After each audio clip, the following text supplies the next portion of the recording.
Saudara, saat ini Presiden Joko Widodo mengundang 3 baca pres, yakni Ganjar Pranowo, Anies Baswedan, dan Prabowo Subianto ke Istana Merdeka Jakarta untuk makan siang bersama. Kami masih bersama dengan Direktur Eksekutif Indikator Politik Indonesia, Burhanuddin Muhtadi. Mas Burhan. Ya, Mas Burhan, pilihan Pak Jokowi untuk mengundang 3 baca pres tanpa bacawa presnya ini maksudnya apa kira-kira? ya pertama saya melihat memang ada semacam kecanggungan kalau cawapres juga diundang, berarti ada Mas Gibran di antara daftar undangan cawapres.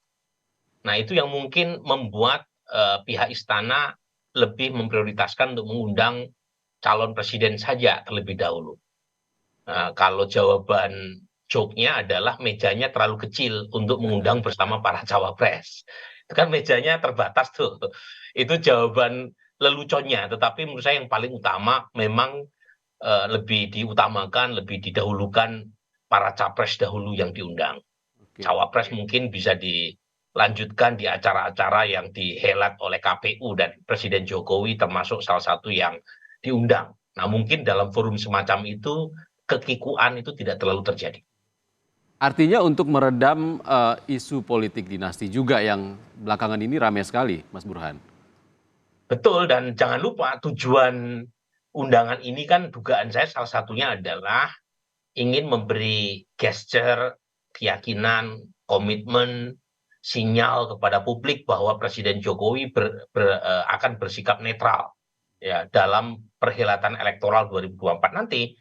Nah, kalau misalnya ada Mas Gibran kan sebagian orang mungkin tidak bisa menerima statement itu karena Mas Gibran putra beliau tiba-tiba hadir dalam acara yang berkaitan dengan komitmen netralitas Presiden Jokowi dan pemerintahannya.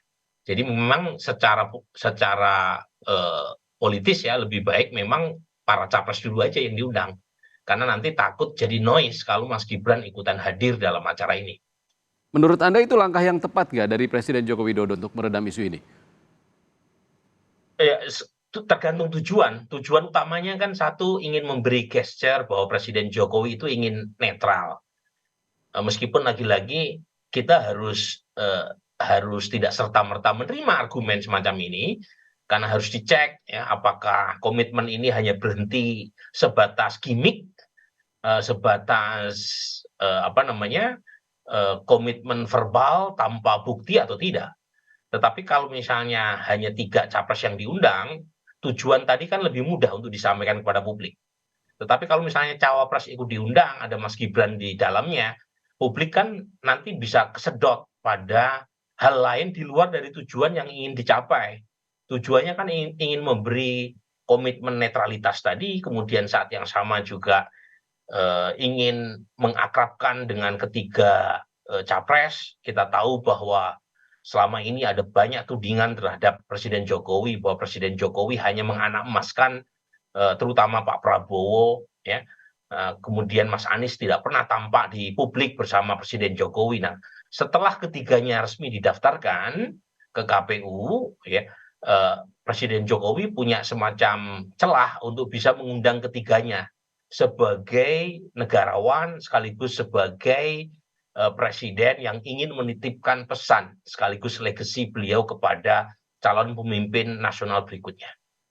Mas Burhan, ini kan manuver yang cukup besar ya, dengan mengundang 3 bakal calon presiden yang akan berkontestasi nanti. Kira-kira kalau dari sudut pandang lembaga survei, apakah ini akan berpengaruh juga kah ke elektabilitas para baca pres ini nantinya? Tapi jangan dijawab dulu Mas Burhan, kita akan kembali usai jeda. Tetaplah bersama kami di Breaking News Kompas TV.